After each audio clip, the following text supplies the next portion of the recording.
Hello. ഇപ്പോൾ 11:50 ഞങ്ങൾ രാത്രി ഒരു യാത്ര പോവുകയാണ്.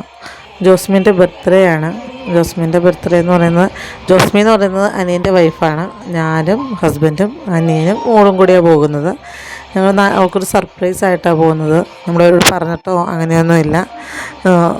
അപ്പം നമ്മൾ നാലാളും കൂടി ഒരു കേക്കൊക്കെ മേടിച്ചൊന്ന് കട്ട് ചെയ്യാമെന്നൊക്കെ വിചാരിച്ചിട്ട് ആൾ ഡെലിവറി കഴിഞ്ഞിട്ട് അവരുടെ വീട്ടിൽ തന്നെ നിൽക്കുന്നത്.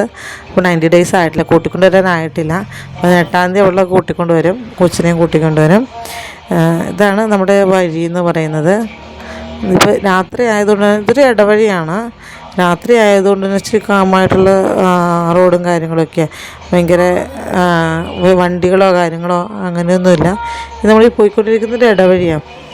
നമ്മുടെ സ്ഥലം എന്ന് പറയുന്നത് നല്ല ഭംഗിയുള്ള സ്ഥലമാണ്. ഇച്ചിരി വളവും കുന്നും മലയും വളവും അങ്ങനെയൊക്കെയുള്ള. പണ്ട് മല്ലൂർ ട്രാവലറുടെ ഏതോ ഒരു വീഡിയോയിൽ, മല്ലൂർ ട്രാവലറുടെ ആണെന്ന് തോന്നുന്നു, എനിക്ക് ഓർമ്മയില്ല, ഒരു വീഡിയോയിൽ 3 വർഷമൊക്കെ ഉണ്ടാവും, നമ്മുടെ സ്ഥലവും ഒക്കെ ഉണ്ടായിരുന്നു, നമ്മുടെ വീടും ഒക്കെ ഉണ്ടായിരുന്നു. ആ സമയത്ത് നമ്മളെല്ലാവരും സ്റ്റാറ്റസൊക്കെ വെച്ചിട്ടുണ്ടായിരുന്നു. ആ ഒരു ഭാഗം നമ്മുടെ വഴി, നമ്മുടെ വീട്, പിന്നെ അവിടെ പയ്യന്മാർ കളിക്കുന്ന കണ്ടെന്ന് പറയും, ഗ്രൗണ്ട് പോലെ, അവിടെ അത് ഒക്കെ ഉണ്ടായിരുന്നു.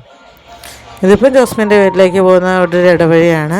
ഇനി നേരെ നമ്മൾ മെയിൻ റോഡിലേക്കാണ് കയറുന്നത്. അവിടെ അധികം ദൂരമില്ല, ശരിക്കും പറഞ്ഞാൽ ഒരു 5-6 മിനിറ്റൊക്കെ ഉള്ളൂ. നമ്മുടെ വീട്ടിൽ നിന്ന് അവളുടെ അടുത്തേക്ക് ഒരു 5-6 മിനിറ്റേ ഉള്ളൂ. അവൾ ഒരു ഉറങ്ങിക്കാണും, കുട്ടിയുള്ളതല്ലേ, അതുകൊണ്ട് അവിടെ നേരത്തെ ഉറങ്ങിയിട്ടുണ്ടാവും. അപ്പോൾ നമ്മളെന്തായാലും പോയി പുറത്തേക്ക് വിളിക്കാമെന്നാണ് വിചാരിക്കുന്നത്. ഇവിടെ എല്ലാവരും ഉണ്ട്, അവളുടെ വീട്ടിൽ എല്ലാവരും ഉണ്ട്. അപ്പോൾ എല്ലാവരും രാത്രി പണിയൊക്കെ കഴിഞ്ഞ് ക്ഷീണിച്ചെന്ന് കിടക്കുന്നവരല്ലേ, അതുകൊണ്ട് അവളെ മാത്രം പുറത്തേക്ക് വിളിക്കാമെന്ന് വിചാരിക്കുന്നു. അങ്ങനെ വിചാരിച്ചിട്ട് ഞങ്ങൾ പോകുന്നത്.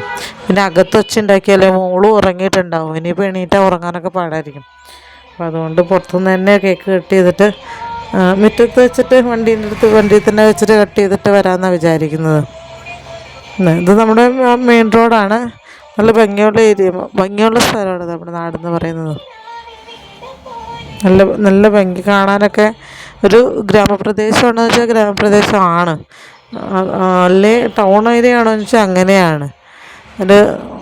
നല്ല സ്ഥലമാണ്. നമുക്കെല്ലാവർക്കും ഭയങ്കര സന്തോഷം തോന്നും, അല്ലെങ്കിൽ നല്ല കാമായിട്ടുള്ളൊരു ഏരിയയാണ്. പിന്നെ കുറേ ആക്സിഡൻറ്റ് നടക്കും. നമ്മുടെ ഇവിടെ ഇങ്ങനെ വളവുണ്ട്, നിറച്ച് വളവൊക്കെ ഉണ്ട്. അതുകൊണ്ട് അവിടെ എപ്പോഴും ആക്സിഡൻറ്റ് നടക്കും, എപ്പോഴും.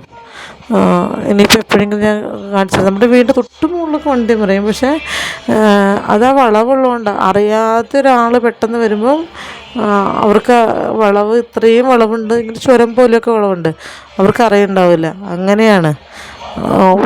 നോർമലി സാധാരണ യൂഷ്വലി പോണവർക്ക് കുഴപ്പമില്ല. അതുകൊണ്ട് നമുക്ക് പെട്ടെന്ന് സർപ്രൈസ് ആയിപ്പോയി. ഡ്രസ്സെങ്കിലും മാറുമായിരുന്നല്ലോ എന്ന്. Happy birthday Josmi. അത് അയറ മോളാണ്. അവർ തമ്മിൽ ഭയങ്കര കൂട്ടാണ്. എല്ലാ കാര്യങ്ങളും ഫസ്റ്റ് അവൾക്ക് ചെയ്ത് കൊടുത്തത് ജോസ്മി തന്നെയാണ്. ജോസ്മീനെ കല്യാണം കഴിച്ച് വന്നേ പിന്നെ അവളുടെ എല്ലാ കാര്യങ്ങളും എനിക്ക് തോന്നുന്നത് ഞാൻ മക്കളെ വളർത്തുന്നതിൻ്റെ ഒരു പകുതി എഫേർട്ട് എനിക്കില്ലായിരുന്നു, അത്രയും അവൾ നോക്കുമായിരുന്നു. എല്ലാ കാര്യങ്ങളും, കുളിപ്പിക്കുന്നത് മുതൽ വൈകുന്നേരമായി കുളിപ്പിക്കുന്നത് മുതൽ തല കെട്ടി കൊടുക്കുന്നത്, അല്ലെങ്കിൽ നഖം വെട്ടി കൊടുക്കുന്നത്, അങ്ങനത്തെ എല്ലാ കാര്യങ്ങളും അവൾ തന്നെയായിരുന്നു ചെയ്തുകൊണ്ടിരുന്നത്. എനിക്കൊരു അവൾ വന്നപ്പോൾ ഭയങ്കര കുറച്ചും കൂടെ കുട്ടീനെ നോക്കാൻ ഈസിയായിരുന്നു. അവളുടെ അനിയത്തിയാണ്. മുറ്റത്തൊച്ച കേക്ക് കെട്ടിയതെന്ന് പറഞ്ഞില്ല, അപ്പോൾ അവൾ എണീറ്റിട്ടുണ്ടായിരുന്നു. നല്ല നിലാവുണ്ടായിരുന്നു, നല്ല പൂർണ്ണചന്ദ്രനൊക്കെ ആയിരുന്നു. ഇനി എല്ലാവർക്കും വീട്ടിൽ ഇഷ്ടമാണെന്ന് വിചാരിക്കുന്നു. ഒരു വട്ടം കൂടെ happy birthday Josmi. Thank you.